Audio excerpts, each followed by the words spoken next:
कहावत की कहानी।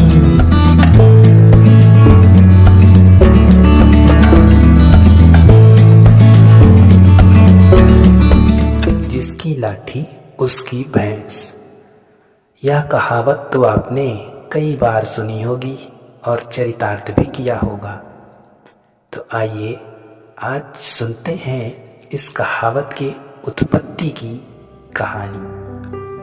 तो कहानी कुछ यूं है, एक ब्राह्मण को कहीं से यजमानों में एक भैंस मिली। वह उसे लेकर घर की ओर रवाना हुआ। सुनसान रास्ते में वह पैदल ही चला जा रहा था कि अचानक बीच रास्ते में उसे एक चोर मिला।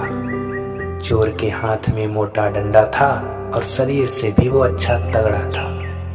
उसने ब्राह्मण को देखते ही कहा, क्यों ब्राह्मण देवता, खूब दक्षिणा मिली लगती है, पर यह भैंस तो मेरे साथ ही जाएगी।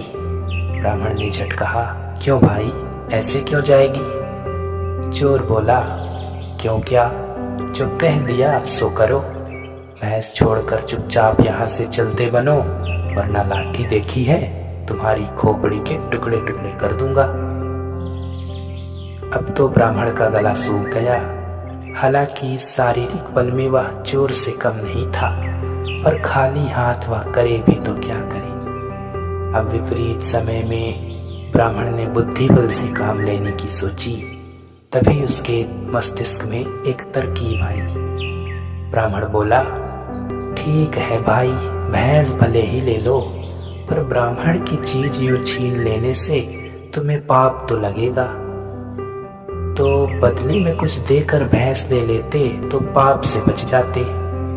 चोर बोला, यहाँ मेरे पास देने को धरा क्या है जो तुम्हें दे दूं?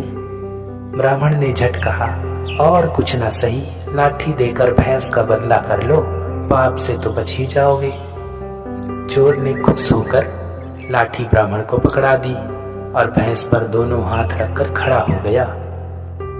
तभी ब्राह्मण कड़क कर बोला, चल हट भैंस के पास से, नहीं तो अभी खोपड़ी दो होती है। चोर ने पूछा, क्यों?